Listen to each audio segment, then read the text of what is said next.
URI TV, televisión comunitaria al servicio de todos.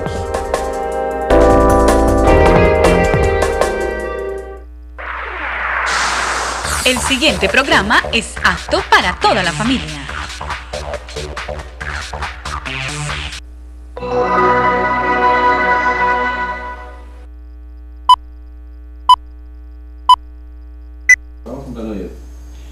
Buenas noches, bienvenidos nuevamente a este su programa En Claro, Palabra de Verdad. Hoy continuaremos con el tema que comenzamos la semana pasada acerca de las incidencias del TLC en nuestra población. Bajo la presidencia de Isauro Yoscua, dirección general Sergio Rafael Huelvas, director del programa el profesor Egidio Monroy, su presentador Abraham Mendoza y también el profesor Egidio Monroy, Armando Almanza en la cámara, edición y emisión. Profesor, bienvenido, buenas noches. Buenas noches, Abraham. Buenas noches, amigas y amigos televidentes. En el programa anterior hicimos un recorrido por la historia de lo que fue el libre comercio, de cómo se originó el libre comercio aquí en Colombia.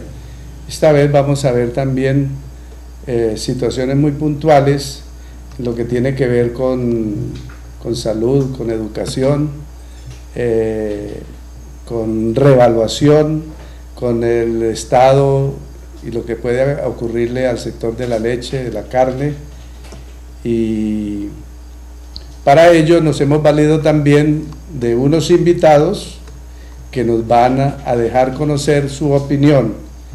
Podemos anunciarles ya a las amigas y amigos que tendremos como invitado a Ramiro Molina, un cultivador, al doctor John Harold Perdomo, directivo de Fedegan en el Tolima y en purificación, a Eudoro Álvarez, presidente de Agameta, a la doctora Sandra Conde, gerente de Asoprado, y por último al doctor Jorge Enrique Robledo, senador de la República. Entonces, en ese orden vamos a iniciar este recorrido con la intención de que los televidentes se sirvan de este tipo de información para sacar sus conclusiones y también, por qué no decirlo, para que sean elementos en la toma de decisiones, sobre todo en lo que tiene que ver con los distintos sectores damnificados por el TLC, como ya es de público reconocimiento, incluso por entes del mismo gobierno nacional. Entonces, habíamos mencionado en el programa anterior como uno de los problemas que impide que Colombia sea competitivo, sobre todo con el mercado de la potencia más grande del planeta, que es Estados Unidos, es precisamente la infraestructura. Ese problema está reconocido por diferentes sectores y hasta por el mismo gobierno. Muchos de ustedes recordarán los programas que hizo en un medio nacional de televisión el periodista Mauricio Gómez acerca del estado de las vías y de los puertos de Colombia, y la conclusión es que ese estado es lamentable para un tratado con esto, pero es importante en esto decir cómo el problema fundamental para los productores nacionales son las vías secundarias y terciarias. ¿Por qué? Porque de Cartagena, Santa Marta y Barranquilla pueden entrar mercaderías pues con dificultades hasta Bogotá, que es el mercado más grande, sin ningún problema. Ahora cualquiera puede decir, bueno, de Bogotá hacia Barranquilla, Cartagena y Santa Marta también pueden salir mercaderías colombianas, pero resulta, lo mismo hacia Buenaventura, resulta que para que los productores puedan sacar, tienen que arreglar las vías secundarias y terciarias, porque esa es la gran dificultad que tienen los productores de carne, los productores de leche, los de la economía campesina, los mismos productores de arroz, de maíz, etcétera, etcétera. Entonces, en esto de la infraestructura, fijémonos cómo la troncal del Caribe, es decir, hay una troncal que está en reparación para convertirla en doble calzada y dará punto por ahí en unos 3, 4 años de pronto. Lo mismo la que va de Bogotá a Buenaventura y viceversa. Pero es posible que aquí nos quedemos esperando un arreglo, por ejemplo, de la vía Purificación Saldaña, ¿cierto? Porque no estará en los planes, porque lo más importante que uno ve es que las cosas tienen que adecuarse es para las mercancías que van a entrar al país, Abraham. Sí, profesor, hay una de las cosas importantes que de pronto es la forma de ver el vaso medio lleno o medio vacío, porque esta era una de las banderas inclusive del gobierno cuando aprobó el TLC, la situación de decir cómo iban a mejorar las infraestructuras viales del país, precisamente en las vías terciarias, bueno, secundarias y terciarias, que iban a invertir en ello para tener esa infraestructura, cosa que no se ha visto hasta el momento. Ya pues entró el TLC en marcha y todavía no vemos esos arreglos, pero pues era una de las banderas que iba a mejorar mucho el país en comunicaciones en ese aspecto. Iban a revitalizar nuevamente también algunas vías férreas, los aeropuertos. Bueno, en algunos aeropuertos se han visto unos cambios, pero esas promesas que se hicieron a la larga no se han cumplido. Y otra de las cosas importantes iniciales, que era algo que el TLC nos auguraba pues muchos éxitos también, que no se ha visto, son esos 500.000 empleos que a la larga quedó pues como en un engaño, como pues una ilusión, una falacia que nos dieron, que a la larga nunca se pusieron en práctica y que dijeron que posiblemente en forma paulatina, pero eso lo vemos como muy difícil, profesor. Más adelante, Abraham, vamos a establecer con lo que dice, por ejemplo, un representante de la industria farmacéutica nacional, cómo eso de los 500.000 empleos es una cifra sacada como del sombrero del mago, ¿no? Pero en lo que tiene que ver con otros obstáculos que impiden que haya una verdadera, que seamos verdaderamente competitivos, es lo que mencionábamos anteriormente acerca de la revaluación. Es decir, la revaluación es que el dólar cada vez vale menos pesos, ¿sí? Es decir, el peso se eleva sobre el dólar. ¿Por qué? Porque hay inundación de dólares. Entonces, esa situación favorece solamente a los que importan porque ganan con esa revaluación.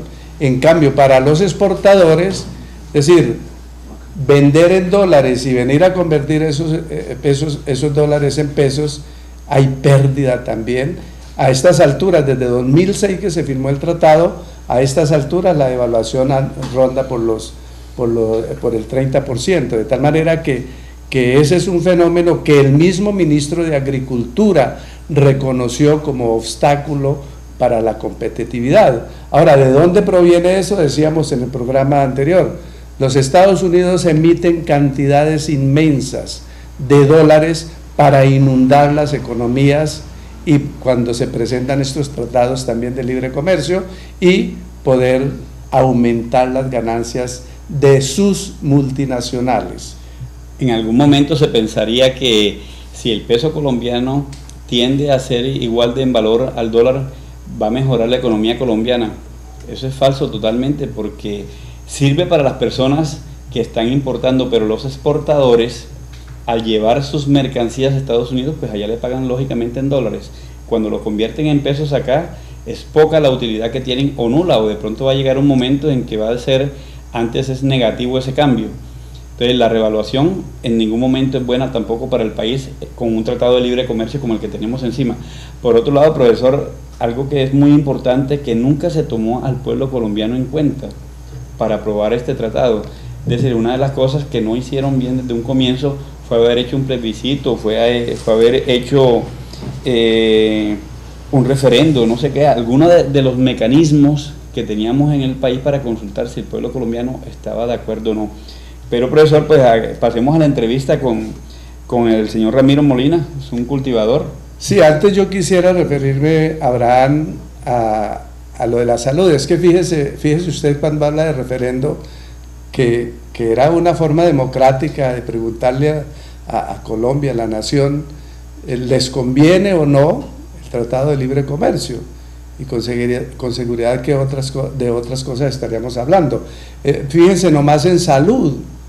En salud estaba previsto que los gastos, los costos en salud iban a aumentar anualmente en 700 u 800 mil dólares anuales.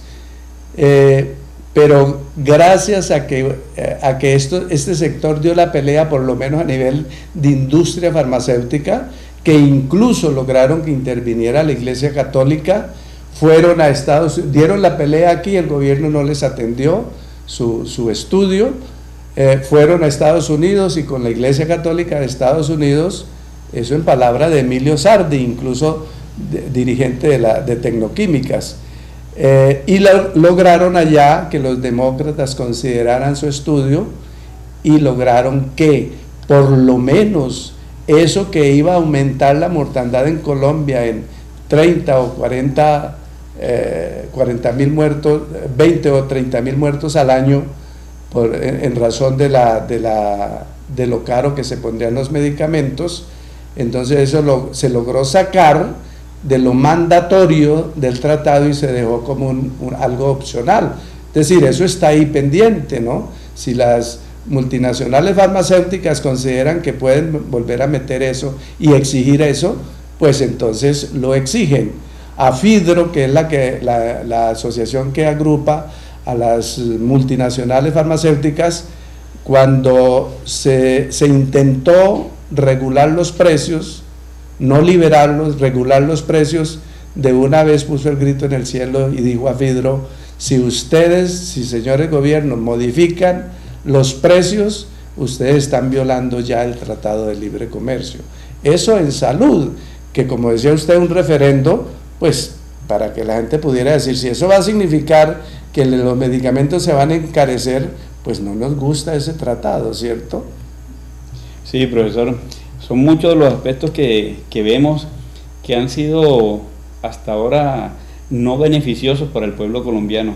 Esta parte de la salud, y ojalá pues nunca se vaya a importar el modelo americano. Son muchas cosas buenas que tienen ellos, pero es mucho mejor, más económico, más eficiente el modelo de salud que tenemos en Colombia al que se tiene en Estados Unidos. Para nuestra población sería un suicidio, porque el sistema de salud de ellos es excelente en calidad, pero es muy costoso, extremadamente costoso para pues lo que nosotros tenemos. Ahora sí, profesor, vayamos con la entrevista con el señor Ramiro Molina y luego la analizaremos. Bueno, él es un cultivador, ¿no? Sí, él es un cultivador de purificación. Es una persona bastante conocida en el tema del cultivo del arroz, ya lleva bastante años en ello, y pues seguramente él irá a pensar o a darnos algunas opiniones de cómo para él y para sus colegas ven de venir del Tratado de Libre Comercio cuando ya se esté sintiendo sus incidencias aquí en purificación. Correcto. Nuestro Saldaña tiene 14.600 hectáreas inscritas en el Registro General de Usuarios, y que son todas para cultivar el cultivo de arroz, que es el que se va a afectar entre los dos municipios de Saldaña y Purificación. Es tan preocupante que sabemos que ni el gobierno nacional, ni el gobierno departamental, ni el gobierno municipal ha venido a hacer reuniones con los agricultores a explicarles para dónde es que nos llevan y cuál cultivo es el alternativo, el que vamos a seguir sembrando nosotros, porque es que ciegamente nos tienen. Cuando nosotros con el arroz no vamos a poder competir con otros países, porque allá los gobiernos subsidian a los arroceros. Acá tenemos el problema tan grave que, por ejemplo, nosotros aquí los agricultores la encabeza la Federación de Arroceros, pero eso es triste que nos están sacando una cuota de fomento de arroceros a todas las cosechas y no nos han representado en ninguna época. Los insumos vienen muy altos, muy caros, muy costosos y no sirven, son unas aguas pichas. A una sola plaga hay que aplicarle 4 y 5 fumigas.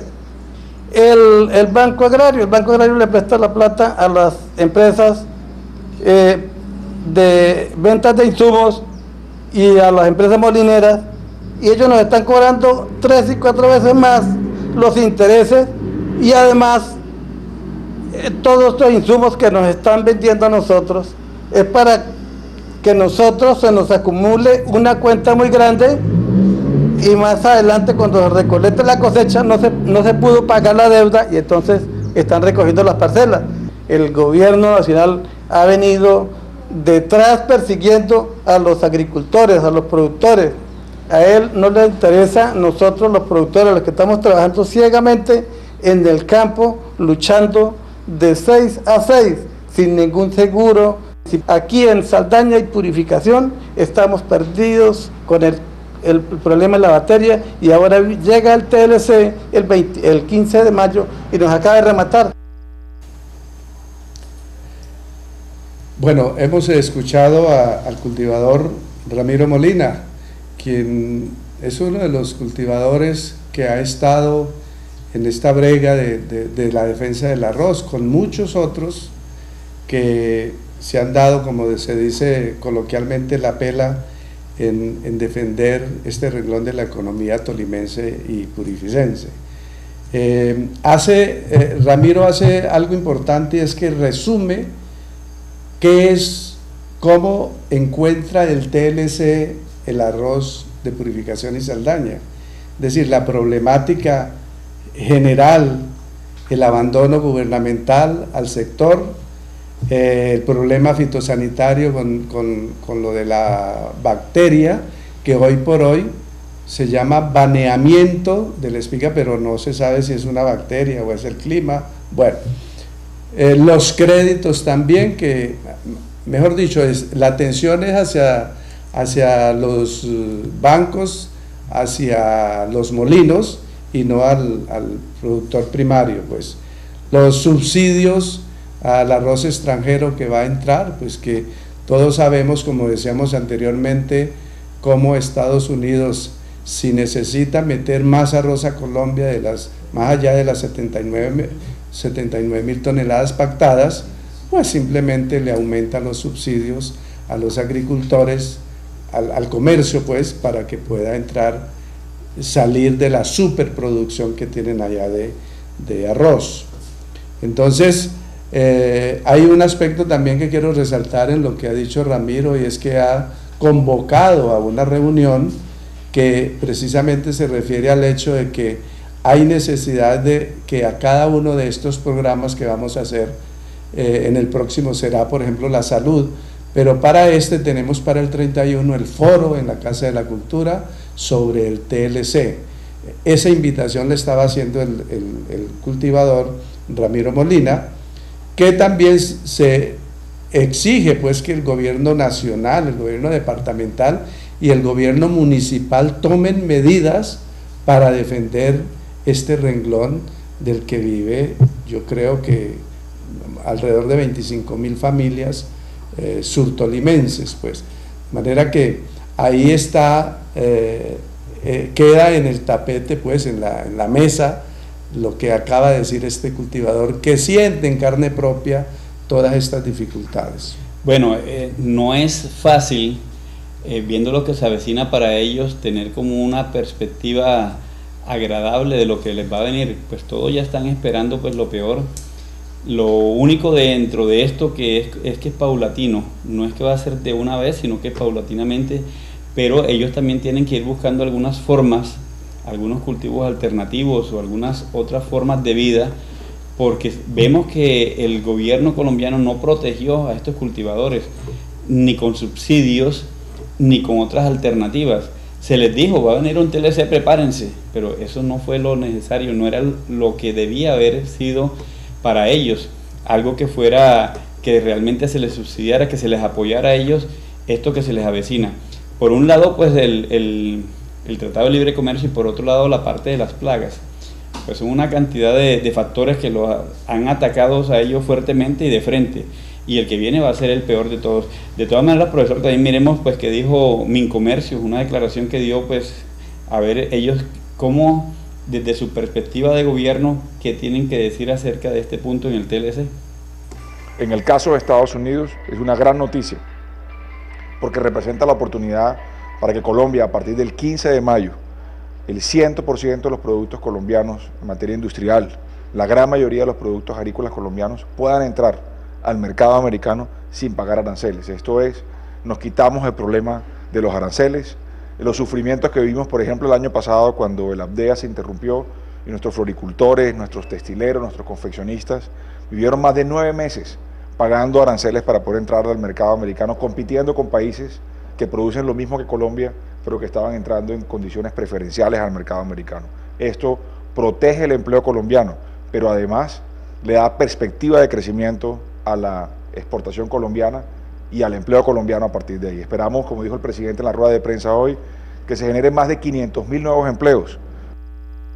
Muy bien, son las declaraciones del ministro de Comercio, viendo pues algunos aspectos que ven positivos del TLC. Lógicamente, ellos todos le ven la parte positiva, pero hay otras cosas detrás de esas declaraciones que también vemos que realmente a quien favorece son a los grandes, a los pequeños cultivadores, a los medianos, al resto del pueblo colombiano directamente no tiene un favorecimiento, aunque hay otros aspectos pues que vemos que también puede ser positivo para Colombia. Es decir, las personas que trabajan en el comercio, para ellos necesariamente va a ser positivo. Los que trabajan ese renglón de la economía en el país, la parte del comercio, ¿por qué? Porque sean que importen o que exporten, ellos siempre van a estar ganando, profesor.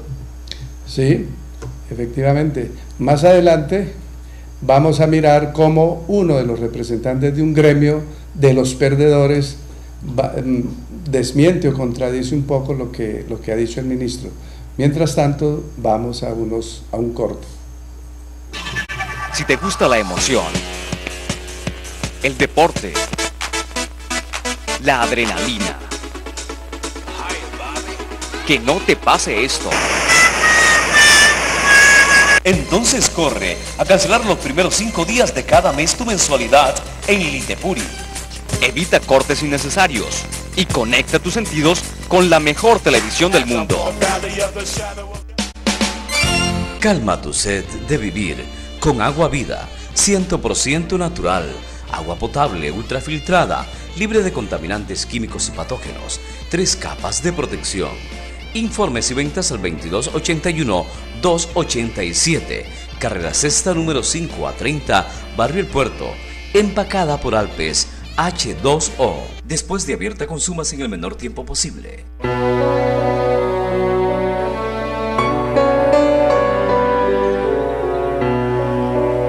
Un abusador sexual es capaz de actuar como una persona normal. No descuide a su hijo. Escúchelo y siempre esté pendiente de él. El abuso sexual es un delito. Denúncielo. Línea gratuita 018 11 2440. Instituto Colombiano de Bienestar Familiar. Comisión Nacional de Televisión. La televisión que queremos ver. Sigue disfrutando de todo el entretenimiento de nuestra televisión local. Marca nuestra línea de información y ponte en contacto con todo lo que quieres ver.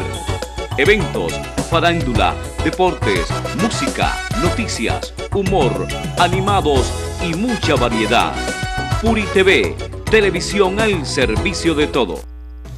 Seguimos aquí en Claro, Palabra de Verdad, analizando los aspectos positivos o negativos, las incidencias reales que tiene el TLC sobre el pueblo colombiano y en especial sobre la población purificense y sus vecinos.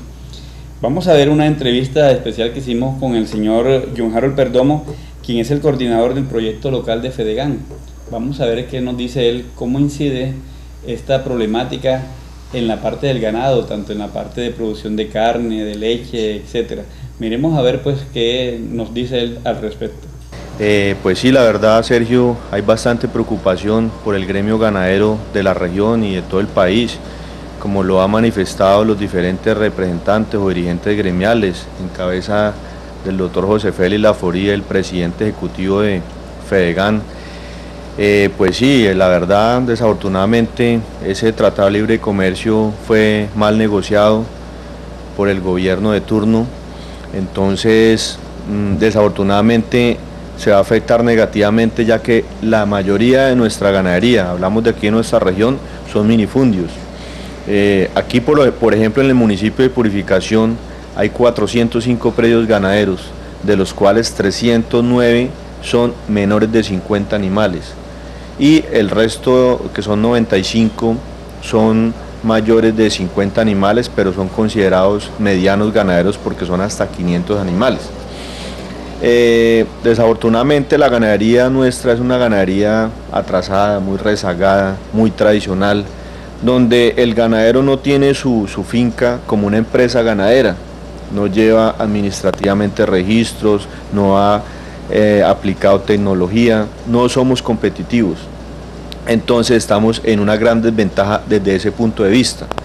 Y desafortunadamente, comparando los dos sectores, el sector lácteo y el sector cárnico, el sector más vulnerable es el sector lácteo, ya que pues nos van a entrar todos los productos y derivados lácteos a unos precios muy bajos, ¿sí? Que muy difícil podrán ser competitivos para nuestro país, para nuestra región. Entonces, esta gente, estos productores, que son, como lo dije anteriormente, son pequeños, y hay mucha gente, y la actividad, digamos, que predomina en nuestra zona es la doble propósito. Doble propósito quiere decir que producen leche, ¿sí?, para el consumo y una parte para la venta, y se benefician de las crías. Entonces hay un alto porcentaje de ganaderos que viven de esta actividad, son los que se van a afectar masivamente.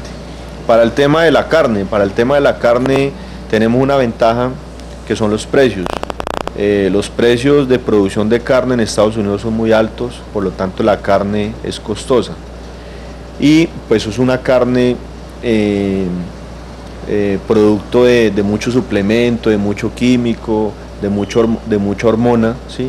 Entonces no es una carne, digamos, muy sana como la nuestra. La nuestra es una carne mucho más barata, y son carnes muy orgánicas, carnes que están a base de pasturas naturales. Aquí no utilizamos anabólicos, no utilizamos químicos, aquí las pasturas son muy naturales, los ganados son en un gran porcentaje, casi que un 100% de pastoreo, entonces una carne muy sana. Entonces en ese aspecto no nos vamos a afectar tanto como en el sector lácteo, pero pues sí, la preocupación es que los ganaderos, que es un porcentaje de minifundio, esos ganaderos, la verdad, como lo dice el doctor José Félix Laforet, tienden a desaparecer si no digamos se hace o se pueda replantear esa negociación, pueden tender a desaparecer. Yo por ahora, pues yo que invito a los ganaderos a que pues vamos a hacer, Fedegan va a hacer una manifestación masiva este mes, para que hagamos una manifestación acá regional ante ese Tratado de Libre Comercio, y a la vez pues preocupémonos por, digamos, por ahora tecnificar, ser competitivos. Acá Fedegan tiene unos programas para eso, para convertir las fincas en empresas ganaderas, para ser competitivos, para ser más productivos, para bajar costos. Entonces yo los invito a que nos visiten, a que vengan. Aquí tenemos un buen portafolio de servicios en beneficio a la ganadería, tenemos unos programas muy interesantes que los va a beneficiar muchísimo. Entonces los invito a que nos acompañen, aquí los podemos asesorar. Fedegan ha sido uno de los gremios que más ha recalcado, pues, más ha advertido incluso al gobierno acerca de las pérdidas inmensas que van a ocurrir en ese sector. Ellos hablan, por ejemplo, de que medianos y pequeños ganaderos van a desaparecer con todo lo que producen, pues llámese carne, llámese leche, llámese doble propósito, cualquiera de estas cosas. Hablan de más o menos de entre medianos y pequeños, de unos de hatos de menos de 100 reses, ¿sí? que son alrededor de 450.000, que serían los más afectados, pero esos 450.000 suman alrededor de 1 millón de personas que dependen pues de las actividades de este sector. El otro caso es el de FENAVI, ¿no? el de los pollos, que como, por ejemplo, ya se sabe que carne no nos van a recibir en Estados Unidos ni 1 kilo de carne, ¿cierto? Por aquello de las normas sanitarias.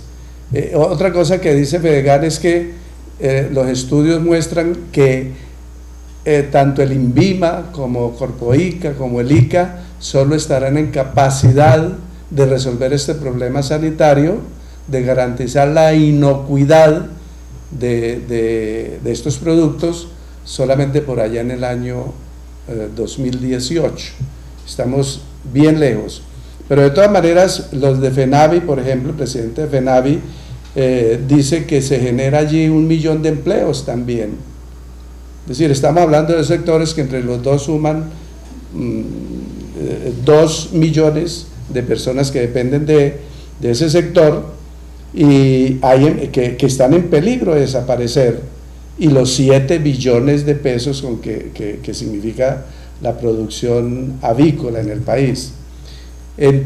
Van a entrar más o menos 27.000 toneladas de cuartos traseros. Eso lo menciono porque los cuartos traseros, es decir, los perniles, son las presas que los gringos no se comen. Para ellos son simplemente desechos, ellos no comen sino pechuga y alas. Entonces inundarán el país de esos cuartos traseros, que obviamente vendrán como se dice, a precios de huevo, por lo menos inicialmente. Los productores de FENAVI dicen que no podrán resistir este tipo de competencia, pero además existe el riesgo de que esos cuartos traseros traigan consigo la influenza aviar, que existe en Estados Unidos, de tal manera que estamos viendo cómo de diversas maneras perdimos el control prácticamente de la producción nacional. Pues él dice que la negociación estuvo muy mal hecha, estuvo mal en contra de Colombia, o estuvo pues en contra de Colombia en todo momento. Pues para los americanos, pues a ellos les fue muy bien en su negociación, porque esos excedentes nos los van a traer, es decir, unos excedentes que tenían ellos que no utilizaban, nos los van a vender a nosotros, pero nosotros cero exportación para ellos. Pero también en la parte de la leche en polvo, es otro renglón que también ellos lo trabajan mucho y que desde hace muchos años tienen excedentes en leche en polvo. Es otro de los renglones que se va a ver directamente afectado aquí en el país. Entonces, lo que no entiendo yo es si este tratado está hecho, ya está firmado, ya comenzó a funcionar aquí en el país, pues en Estados Unidos también ya están a puertas de que pues nos lleguen los primeros embarques grandes para Colombia, mientras que Colombia pues sigue mandando son sus flores o sus pues, pocos productos agrícolas que están exportando y que ya se venía haciendo además. ¿Qué ganaría Fedegan y todas las demás entidades que puedan unirse en un paro si esto está hecho? ¿Se logrará algo con eso, profesor? Sí, claro, porque yo pienso que la historia lo dice así. Es decir, los sectores que más han peleado desde que se anunció o desde que se ha dado el libre comercio, hablamos en el programa anterior de 1990, llevamos más de 20 años en esto que se llama libre comercio, y solo se han podido proteger los sectores que han peleado, es decir, que han defendido en la forma adecuada su producción. Entonces creo que el llamado que ellos hacen, que algunos sectores hacen, es que tampoco solos pueden hacer mayor cosa frente a este lío enorme que se viene, sino que tienen que darse, algunos piensan que tienen que darse estas sinergias con todos los damnificados. El presidente de Tecnoquímicas decía, pues yo lo que quiero hacer es, cuando esto se acabe, es reunir a todos los damnificados, los afectados por el TLC, y hacer una demanda masiva al Estado por el perjuicio causado a la producción nacional. Es una forma de decir que hay que hacer algo, ¿no? Pero de todas maneras esto no da espera, pues los sectores tienen que ponerse, como decía el mismo ministro de Agricultura, que le decía a la industria arrocera, a los industriales del arroz, que tenían que ponerse las pilas porque tenían que competir duro pues con el arroz que va a entrar de Estados Unidos. Profesor, mientras listamos la entrevista que le hicimos al señor Eudoro Álvarez, que es presidente de Agameta, un análisis pues, con relación a lo mismo que está diciendo ahora. Si ya el tratado está firmado, ya está en proceso, ya nada hay que hacer. O sea, ¿cómo se puede pedir en este momento una ayuda cuando ya pues está funcionando algo que ya no tiene reversa? Es decir, ya el tratado no se puede echar para atrás. ¿Qué habría que hacer en ese caso? Solamente pedir subsidios cuando no los hay, no se los van a otorgar. Entonces, ¿cómo se une una cantidad de gremiación para poder al menos salvaguardar algo de la integridad de esas asociaciones, profesor? Sí, claro, una de las cosas que hemos escuchado en lo que dice precisamente Eudoro Álvarez es precisamente eso, ¿no? Es decir, que la lucha que ellos han entablado, por ejemplo, desde Salvación Agropecuaria y ahora en la recién creada Dignidad Arrocera, es esa, ¿no? Continuar exigiéndole al gobierno que proteja el sector, que en forma real le propicie la competitividad en ese sector como en los otros sectores. De tal manera que es importante que escuchemos a Eudoro Álvarez, que tiene unos mensajes bien importantes sobre este aspecto. Aprovecho para presentar un saludo muy especial al programa En Claro de PUI TV, augurándole muchos éxitos en este comienzo y deseando que sus audiciones, sus presentaciones le sirvan a la población rural de Colombia y especialmente a la de Tolima. El tema no puede ser otro en este momento que el del arroz. Tenemos dos grandes problemas en el arroz. Uno es la enorme crisis sanitaria que hay y el otro es el comienzo de lo que yo he llamado la hora de la verdad, que es las importaciones, los contingentes de importación que empezarán a darse ahora a partir del 16 de mayo. En cuanto a lo primero, es necesario establecer que en primer lugar las medidas económicas, los apoyos económicos que hemos venido solicitando al gobierno para paliar esta crisis, para que los arroceros no tengan que desaparecer sus patrimonios pagando las deudas originadas por esta epifitia, los vamos a seguir solicitando y señalar que hasta ahora el cuentagotas con que se han sido otorgados y el criterio bancario con que han sido dados los beneficios nos parecen que no han estado en concordancia con la gravedad del problema. Es bueno señalar que desde el 2009 en el Tolima y ahora en el 2011 en el Meta y en algunas zonas vecinas al Meta, en Casanare, podemos hablar de una verdadera catástrofe arrocera que se comienza a reflejar en la cosecha, en la siembra de la cosecha de Año Grande del 2012. En el solo departamento del Meta, la disminución del área arrocera ya a estas alturas de la siembra podemos decir que es un hecho y que por lo menos 40.000 hectáreas en este departamento van a dejar de ser plantadas. Pero a esto hay que agregar que no solamente no han venido los beneficios económicos o los alivios económicos, sino que además hemos tenido que soportar la ausencia de soluciones tecnológicas para el problema. Eso es un reflejo de la enorme debilidad, del debilitamiento que desde hace más de 20 años empezó en el área de la investigación y de la inoperancia de quien administra el Fondo Nacional del Arroz uno de cuyos propósitos es brindar salidas tecnológicas al cultivo. Es decir, apaleados y corneados porque por un lado no hay los alivios económicos y por otro lado se va a sembrar esta cosecha, se está sembrando esta cosecha sin la certeza de que las recomendaciones que se vienen dando van a resolver el problema técnico y obviamente a resolver el problema de la disminución en las producciones que se han venido dando. Si a esto agregamos la incertidumbre que genera la aplicación del TLC, pues hombre, el problema es grave. Yo en esto ya casi que no estoy haciendo discursos muy largos. Yo le he dicho a los arroceros del país, si somos capaces de competir contra arroces que van a venir entre alrededor de 75.000 pesos la carga 25.5 u 80.000, 82.000 pesos para los arroces del Tolima con 24.3, pues hombre, que hable el primer arrocero que sea capaz de competir contra esos precios cuando nuestros costos son del orden de 110.000 o en el caso del Tolima un poco más elevados. Es decir, la diferencia enorme que hay en materia de precios nos parece que va a ser un limitante enorme en la competencia.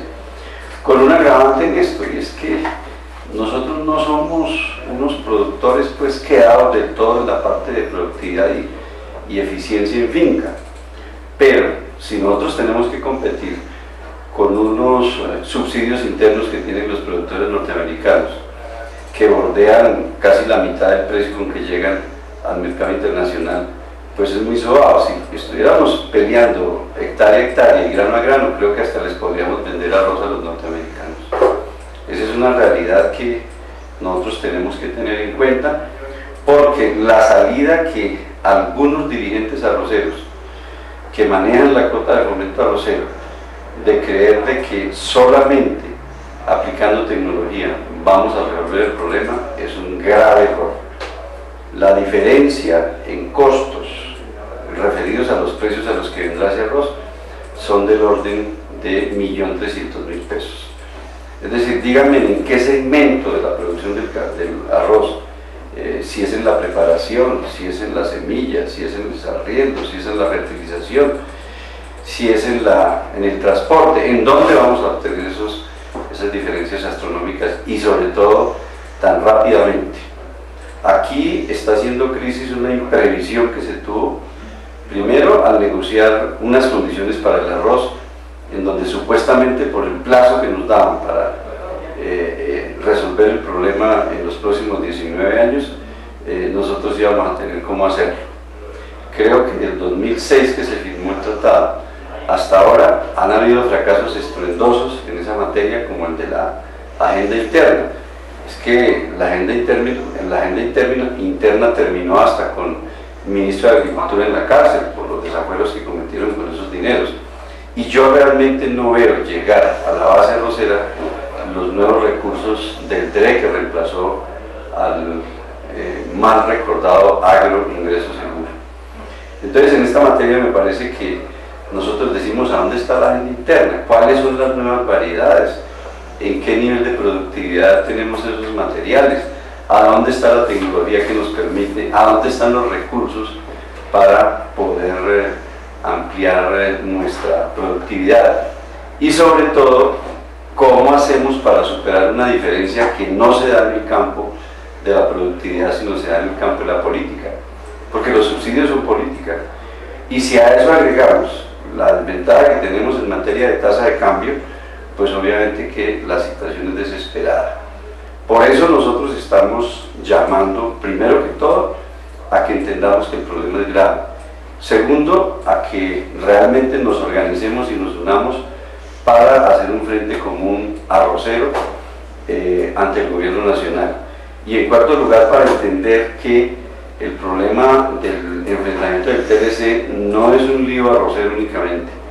Hay sectores, o mejor, hay que buscar con lupa los sectores rurales, agrícolas y pecuarios que no resultan afectados por esta política. De manera pues que lo que tenemos es aliados para esta discusión con el gobierno.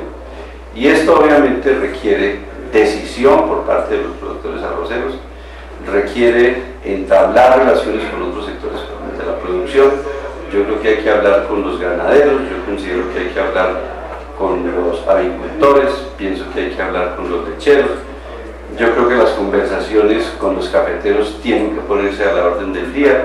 En agricultura campesina, los cacaoteros que acaban de recibir un golpe muy duro, obviamente tienen que estar allí. E incluso creo que hay que entablar conversaciones con sectores que inicialmente se había dicho que se habían beneficiado, como el caso de los palmicultores, o como el caso de los mismos productores de caña de azúcar.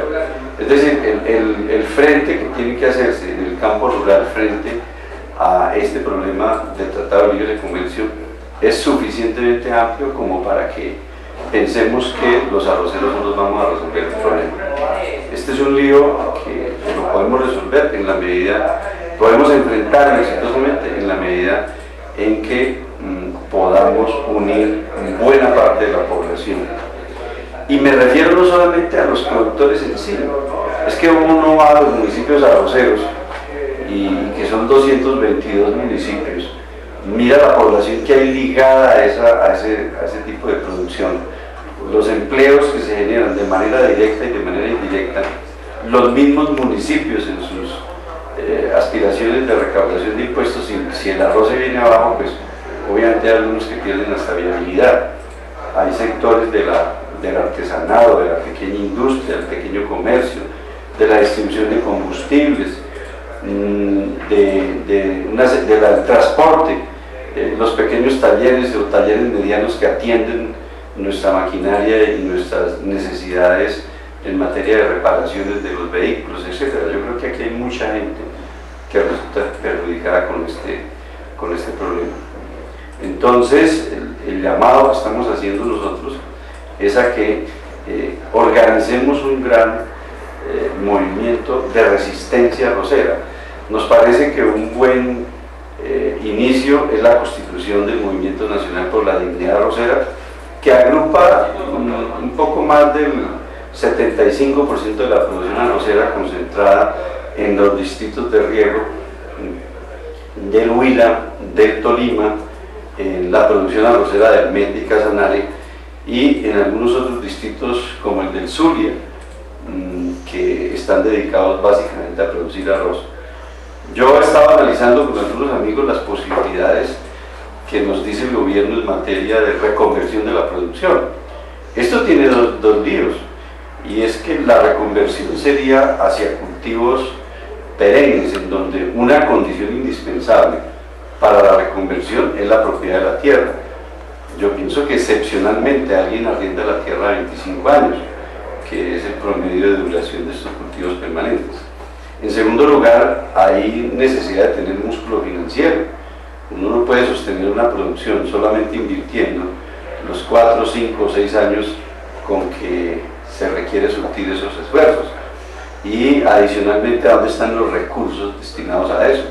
Es decir, a mí me parece que mucha gente está haciendo cuentas alegres con esto de la reconversión, y especialmente el gobierno está haciendo cuentas alegres con lo de la reconversión.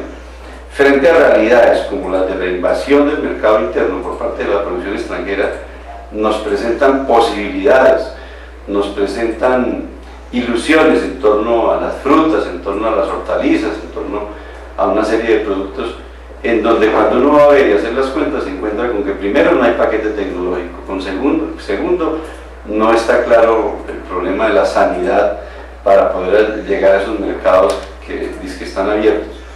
Y si uno repasa las experiencias de esos mercados, el de la Uchuva, por ejemplo, que lo hemos estado mirando un poco con despacio, pues esos son áreas muy pequeñas las que se pueden dedicar a esto. Y lo que se va a desplazar en materia de área agrícola, en cultivos permanentes y en cultivos semestrales, yo creo que supera el 1,5 millones de hectáreas, es decir, estamos hablando de buena parte de la producción agrícola en Colombia. Y si nos trasladamos a ganadería, ¿a qué tipo de ganadería nos dedicamos? A la de carne, vamos a competir contra las carnes comerciales que vienen. A la leche, podemos competir con la producción lechera que viene en polvo aquí, y vamos a poder exportar los quesos y los derivados lácteos de que se habla. Los productores que nos transformemos en eso, podemos hacerlo, o tenemos que caer en un mercado que han comenzado a abrir algunas multinacionales o algunas productoras nacionales que fungen como multinacionales, como en el caso de la lechería. Yo creo que allí hay más de ilusión que de realidad. La realidad nuestra es que tenemos unas producciones que en el caso del arroz hemos defendido en los últimos 30 años. Esa área de alrededor de las 500.000 hectáreas me parece que es bueno señalar, la hemos defendido con mucho ahínco durante estas 3 últimas décadas. Yo creo que hay que redoblar esfuerzos en ese sentido para tratar de no desaparecer. Hay un aspecto de los que menciona Eudoro, y es el que tiene que ver con la agenda interna, ¿no? Porque posiblemente hemos oído hablar mucho de la agenda interna y pues sabemos que no ha funcionado, ¿no? Agroingreso seguro era plata para la agenda interna, es decir, para volver los distintos sectores productivos, volverlos competitivos. No funcionó y ya todo el mundo en Colombia sabe a qué se debió eso. Pero hay un aspecto importantísimo, es que la experiencia ha mostrado que el libre comercio no puede ser un punto de partida, es un punto de llegada. El punto de partida es la agenda interna, es decir, que primero nos desarrollamos y luego le jalamos al libre comercio, ¿cierto? Lo han hecho los países desarrollados, lo hicieron los Estados Unidos cuando se independizaron de Inglaterra, terminaron con esa dependencia económica y con una expresión que se hizo famosa, es: nosotros tenemos que hacer lo que hace Inglaterra, pero no hacemos lo que dice Inglaterra que hagamos. De tal manera que hoy pudiera decirse en Colombia, nosotros debiéramos hacer lo que hace Estados Unidos, mas no hacer lo que dice Estados Unidos que hagamos, que es más o menos parodiando esta misma situación. El gobierno dice, en lo que tiene que ver con exportaciones e importaciones, que van a generar 500.000 empleos, que ya hemos mencionado, y que van a vender en exportaciones 1.700 millones de dólares adicionales.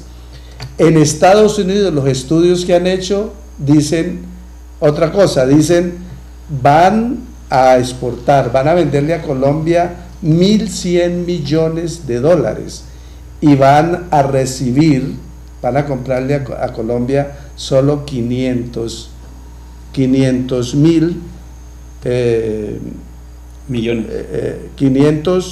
millones de dólares, perdón, 500 millones de dólares. Es decir, si Estados Unidos exporta 1.100 millones de dólares y a importar 500 millones de dólares, entonces quiere decir que esos 1.200 millones de dólares pueden generar apenas 6.000 empleos, ¿sí? Entonces saquemos la conclusión: si lo que va a vender Colombia son 500 millones de dólares, entonces significa que si esto es cierto, los estudios que hacen en Estados Unidos, es decir, se van a generar prácticamente 3.000 empleos, ¿no? Que sería la cuenta que daría esta situación, incluso que menciona el mismo Emilio Sardi, presidente de Tecnoquímicas. Sí, profesor, pero no todo es negativo, hay algunos aspectos que algunas personas, como los de Asoprado, ven que bueno, se nos viene el problema, pero hay que buscarle unas soluciones. Ellos han pensado en diversificar, en tecnificar, en algunas otras cosas. Pues la gerente de Asoprado, Sandra Conde, pues nos habla algo con respecto a esto. Ya la estuvimos entrevistando y tienen, pues de todas maneras, saben que se avecina algo fuerte, pero de todas maneras ellos tienen alguna otra salida, alguna otra forma de evitar este golpe tan fuerte. Asoprado es el distrito de mediana escala del Río Prado. Actualmente beneficia 2.450 hectáreas en cultivo específicamente de arroz. Actualmente solo tenemos monopolio de arroz y la situación de Asoprado realmente es positiva hasta la fecha, porque no podríamos hablar de impacto del TLC todavía. Bueno, nuestra preocupación es alta. Yo creo que desde el más pequeño productor hasta el ministro de Agricultura se han sentido preocupados por el Tratado de Libre Comercio, sobre todo si tenemos en cuenta que es con un país que subsidia el agro y en Colombia no lo hacemos. Es lo contrario, en Colombia el agricultor es una de las personas que más tributa hacia los impuestos en nuestro país. Creemos que tenemos que afrontar esta situación como con responsabilidad, tenemos que buscar soluciones porque es algo a lo cual ya no podemos mirar hacia atrás, sino mirar a ver con tecnología, mirar a ver con la Federación de Arroceros y entre todos ir buscando poco a poco medidas que permitan ser más competitivos. Nosotros creemos que el arroz es uno de los cultivos más afectados en el país. Creemos que tenemos que alternar con otros cultivos porque pues no podemos seguir pensando únicamente en el arroz como lo hemos hecho aquí en Asoprado hasta el momento. Y también en Asoprado hemos buscado ampliar el objeto social casualmente para no depender únicamente del cultivo del arroz. Realmente se ha escuchado que el ministro de Agricultura habla de acuicultura como una forma de exportación hacia Estados Unidos y nosotros acá tenemos una gran ventaja y es que tenemos muchísima agua. Tenemos el embalse Hidroprado y aparte de eso pues toda la región es muy rica en agua gracias al embalse. Entonces podría ser una buena alternativa que tendríamos que desarrollarla de la mano con el Ministerio de Agricultura porque solamente los productores no lo podemos hacer. Bueno, Asoprado, ellos tienen el monopolio del arroz, pero piensan también diversificar de pronto con la piscicultura, acuicultura, otra cantidad de cultivos que puedan tener, pero también han diversificado en otra forma. Ellos pues montaron una estación de gasolina que ya dentro de poco comienza a funcionar, pues por un lado también para ayudarle pues a todo este sector allá y que hay un monopolio también en la gasolina en Prado. Ellos quieren pues poner una sana competencia para ayudarse también en esa otra forma. Profesor, ¿cómo ves este aspecto que tienen ellos? Sí, no, me parece interesante que haya ese deseo de superar la crisis, ¿cierto? Y sobre todo la que se avecina. Pero bueno, para el último invitado que tenemos esta noche es el senador Jorge Enrique Robledo, quien, como dije antes, es una de las personas que más ha debatido y que más ha estudiado este tema del TLC. Entonces vamos a ver antes de la despedida, a oír esta entrevista. Un saludo cordial a todos los habitantes de Purificación y muchos éxitos en este programa. A ver, hay más que datos que dicen que el Tratado de Libre Comercio con Estados Unidos le va a hacer un daño enorme a la economía colombiana.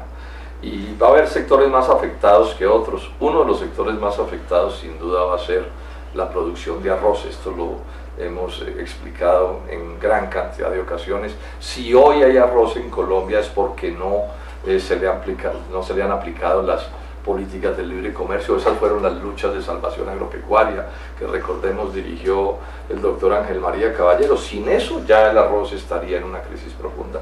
Y lo que va a suceder es que van a empezar a aplicarle al arroz las políticas del libre comercio. Para empezar van a entrar unas 80.000, 79.000 toneladas de arroz blanco con cero arancel. Ese es un arroz que entra derecho y va a ir aumentando con el paso del tiempo la presencia de ese arroz extranjero que le va a hacer daño a los precios internos de Colombia y que va a afectar sin duda la producción de ese importante producto nacional. Pero además vienen daños en otros sectores, en la producción de carne, de leche, la producción de maíz, de sorgo, de soya, de algodón, hortalizas están amenazadas también. Luego eso se puede demostrar hasta la saciedad. La pregunta del millón es, bueno, y si esos TLC son tan malos, ¿por qué los aprueban?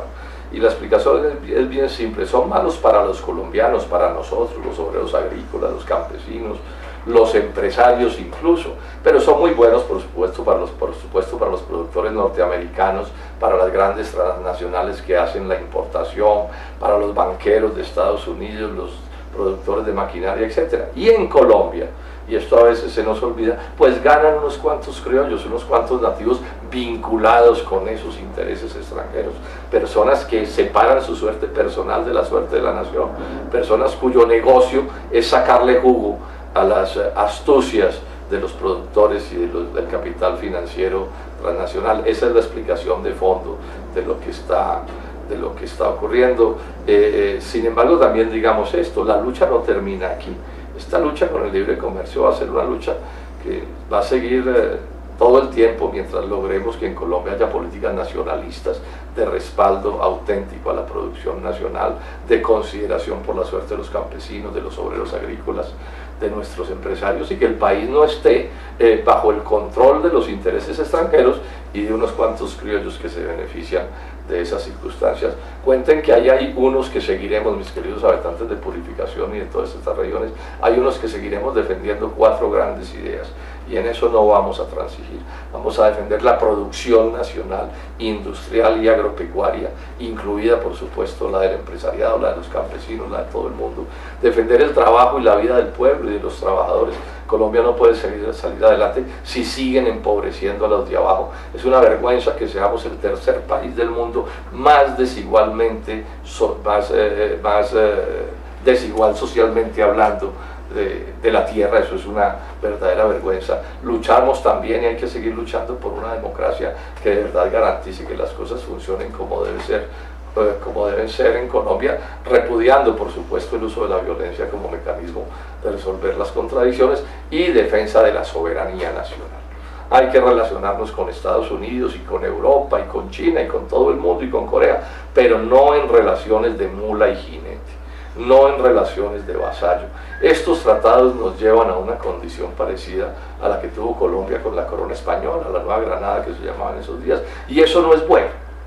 Estamos entonces por relacionarnos con el mundo, pero insisto en la idea de la soberanía nacional, del respeto mutuo, del beneficio recíproco, y no en alianzas de mula y jinete.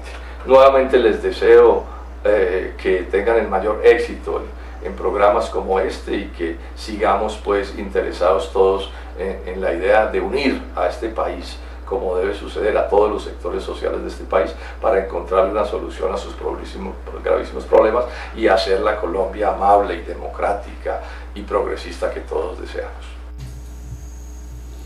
Bueno, después de haber escuchado todas estas declaraciones y comentarios y análisis, pues ustedes se estarán preguntando, bueno, y yo que no soy arrocero, yo que no soy lechero ni ganadero, ¿qué me va a pasar? Pues hay que decir algo muy importante, y es que, por ejemplo, la reforma tributaria que se cocina, que es en palabras de Eduardo Sarmiento, que es un economista reconocidísimo por su seriedad, por sus estudios, es por un lado para compensar las dificultades que tengan los grandes inversionistas extranjeros y nacionales, pero por otro lado eso que le van a regalar a ellos va a ser compensado con cargarle el IVA en general a la gente del común, ¿cierto?, que hace mercado, y a las rentas de trabajo, es decir, a los trabajadores. Entonces, por ese lado vemos cómo ya se puede afectar toda la población. Ahora, con el caso del arroz aquí, que es la base de la economía purificense, pues acabado, diezmada este sector productivo, pues eso influirá obviamente en el comercio, por supuesto que en el comercio. Es decir, van a ver reducidas sus ventas porque la gente que va a engrosar las filas de desempleados no tendrá con qué comprar. Así los comerciantes de purificación estén vendiendo lactosueros o leche a menos de 1.000 pesos inclusive, como vendrá inicialmente. Pero esa también es una ilusión. Entonces todos los sectores se van a ver afectados, pero lo de los productos baratísimos también es una ilusión. Algunos no podrán, porque los importadores van a absorber esos subsidios con que apoyan la producción en Estados Unidos. Entonces vendrán unos a igual precio o incluso más costosos, y los que vengan baratos no demorarán mucho. La demora está en subirlo, será que ya no haya competencia nacional, de tal manera que esto no es solamente para los productores de arroz o algodón o leche o maíz, etcétera, sino para todos. Sí, profesor, hay muchos gremios que se van a ver, muchos sectores de la economía que se van a ver afectados directamente, pero hay muchos efectos colaterales que también que nos van a tocar el bolsillo a todos los colombianos nos va a influir este Tratado de Libre Comercio, directa o indirectamente lo vamos a sufrir, algunos en mayor escala que otros, pero hay efectos colaterales. El gobierno tiene que promover unas políticas en que pues ayuda a toda la población colombiana, al gran grueso de la población colombiana. A ustedes los televidentes los invitamos a escuchar sus análisis, porque estos dos programas que hemos hecho acerca del TLC pues necesitan un análisis más profundo, pero ya pues una conversación de unas personas más cercanas. Entonces los estamos invitando a todos a las 6 de la tarde el próximo, este jueves, en 8 días, jueves 31, a las 6 de la tarde en la Casa de la Cultura Adolfo Pote Lara. Los estamos invitando a todos a un conversatorio sobre estos temas del TLC, porque pues de pronto esto queda en el aire nomás, pero hay muchos sectores que nos van a estar acompañando, hay muchos invitados especiales, entonces los esperamos a todos. Muchas gracias a ustedes por habernos acompañado. Recuerden nuestro correo electrónico en clarotv@hotmail.com, nos envían sus comentarios, también a los teléfonos que han aparecido en pantalla, para que ustedes envíen mensajes de textos diciéndoles cómo les ha parecido el programa, qué temas quisieran que se trataran en él también. Dentro de 8 días, si Dios quiere, estaremos con ustedes con el tema de la salud, un tema también muy importante. Muchas gracias a ustedes, lo esperamos dentro de 8 días aquí en Claro, Palabra de Verdad.